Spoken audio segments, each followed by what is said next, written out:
Today we're at the Video and Sound Studio at Grace Cathedral in San Francisco, California. I'm very lucky to be working with Dan Chiapelone, who's the person who's in charge of all production here at Grace Cathedral.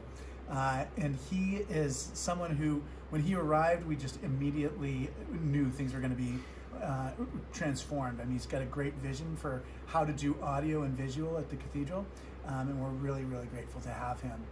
Dan, Thank you, Malcolm. I'm so glad that you could make time for us today. Yeah, of course. We're in a part of the cathedral that people just never see. You can see like all these different cameras and all the different backgrounds. I wonder if you can tell us a little bit about just what it is that you do, especially for broadcasting services. Absolutely. Well, we're sitting in our broadcast studio here at the cathedral, which is adjacent to the garage, kind of underneath the, right above us actually is the AIDS chapel. And just over to the side is the indoor labyrinth that we love here and celebrate at Grace Cathedral. And what we do down here, this is kind of our command central. There's several miles of cable that goes from this point out to the rest of the cathedral. And it's how we record and capture audio and video, as well as control the lights for all of our services here. And that's all kind of, we're at the helm of that here in the broadcast studio. Yeah, I mean, so for people who aren't watching, I mean, in the 1990s, Grace Cathedral was really at the forefront of broadcasting church things.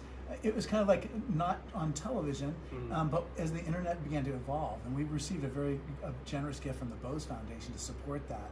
So we really were ahead of the game in the 1990s.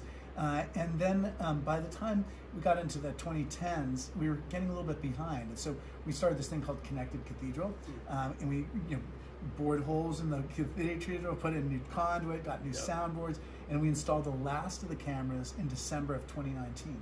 So we were ready to go online when COVID hit. I wonder if you can talk a little bit about what you think churches learned in COVID.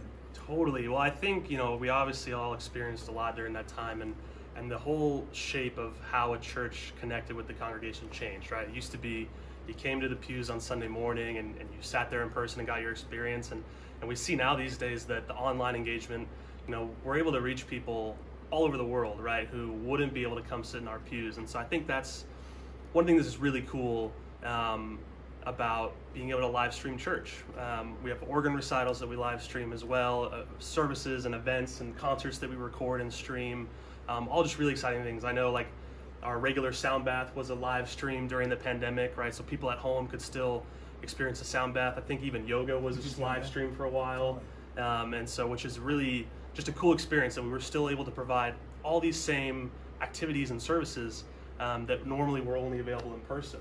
Yeah. And I think the really important thing when you think about why should a church live stream? There's a lot of investment that needs to go into building something like this. And I think one of the really important things is that if one more person gets church that day that wouldn't have gotten it otherwise, that's enough. Like right there, that one person heard the word of God, they got church that day and experienced something that they wouldn't have gotten to otherwise. And so just the value of that one single person makes it all worth it. Yeah, and it's funny, I mean, for years and years, I knew something that every church person knows, but never talked about, and that is that there is a way in which people age out of church, in the sense that they get too old and infirm to be able to make it here. And and churches never really let go of those people. I mean, we're visiting and bringing communion and things like that. But this is a way in which you can really, when our former dean died, Alan Jones, he was watching the live stream of church as he died. I mean, and we're not going to die alone in the way that we might have in the old days.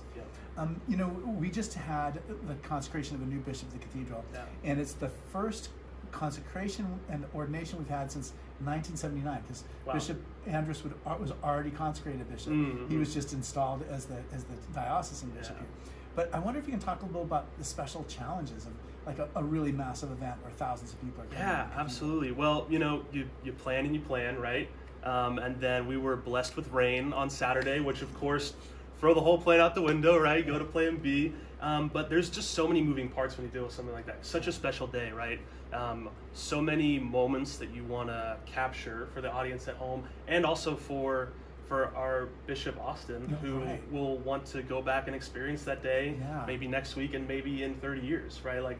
And those moments now exist forever because of the abilities we have to capture it. And so there's a lot of challenges. It's lot of microphones on a lot of different people and a lot of moving parts. And then as far as the camera moments, making sure that cameras are in position to capture those moments, and little things here or there that maybe the average viewer doesn't notice. We certainly notice those things down here, but you don't necessarily think like, oh wow, what a cool shot. But when you look at the scope of the entire service and what you're able to create, it's this dance that you go through to capture the experience for the congregation at home.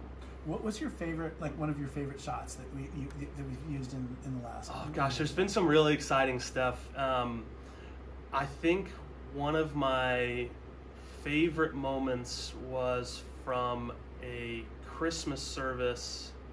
Gosh, I can't remember what year it was, but it was an incoming procession, and just seeing the cathedral full, and this beautiful Christmas moment just coming through with the organ playing right up the center aisle, and to just really kick off the service and what feels like that rebirth moment. Yeah, my favorite so was gorgeous. Easter of 2024. I mean, you Easter this year was so great. It was amazing. I mean, you had the sense of the drum just like going up into the air, like this whole panoramic view of the that was really Bridge fun. And Berkeley Hills, and then just coming right down into it as it was happening. Like you seeing the men and boys choir like about to walk in, and you're hearing them singing. And I mean, just I loved that. It was just and that's a cool thing that you don't get to see that perspective when you're sitting in the pews. Of course, it's gorgeous to be sitting here in the pews and get to hear the whole sound of the cathedral. But when you're at home, you get these other perspectives.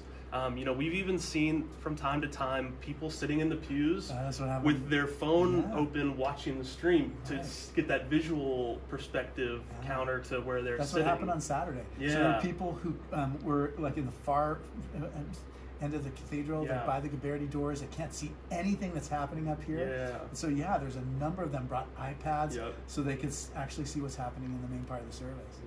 Yeah, it's really pretty cool. neat. It's very exciting. It's and it's at the end of the day, like I said, it's people getting church that wouldn't otherwise, and so that just fills your heart. Yeah, and the forum is another thing that you do so much great work for. Absolutely. Can you talk about like the unique challenges of broadcasting the forum every week? Yeah, well, the forum's challenging, right? Because it's in essentially what's a gym/cafeteria, right? So it's challenging acoustically from that point of view.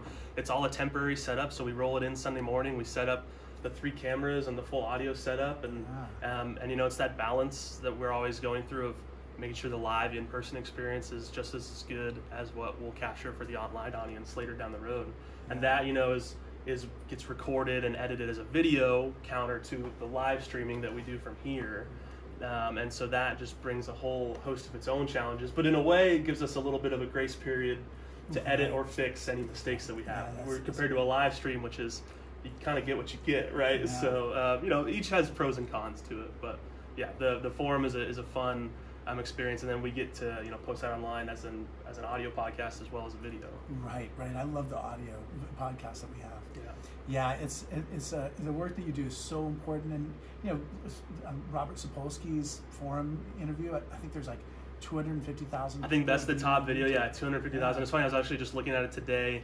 I think Christmas a couple years ago was like the most, or no, Easter 2022 is like the most popular live stream, with Easter 24 right behind it, and then even the consecration has quickly climbed up that list just from Saturday. Already has a few thousand views on it, so it's just exciting. Kind of you get to look at that stuff and go like, oh, what did people like? What was what kind of trended well, right?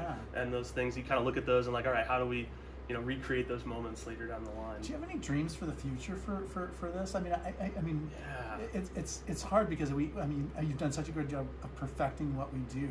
Sometimes hard to kind of think what might be beyond that. There's so many kind of cool things where you look in the when you look at the world of broadcast and sports and the news and things like that, you see some really cool perspectives and things that they do. And one of the cool things for any baseball fans, you've seen the umpire cam show up this year.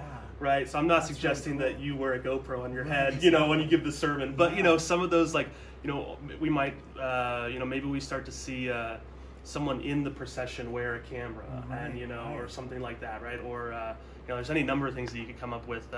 Even a concurrent stream going on at the same time as the main broadcast that could just be of the choir, right? And so so having some concurrent streams going on that are giving different perspectives and while all going on at the same time. Kind of cool stuff like that. Yeah. Well, you certainly work in a difficult environment. The acoustic of the cathedral, just so Quite many challenging. innate challenges. Yeah. But I'm so proud of what you do. I'm so grateful you could be on More Good News. Yes, thank you so much. Yeah, I appreciate it, Malcolm. Yeah, sure thing. Thank you. My name is Malcolm Young, and this is Dan Chiapelone, and we're broadcasting from Grace Cathedral in San Francisco, California. Thanks for watching More Good News.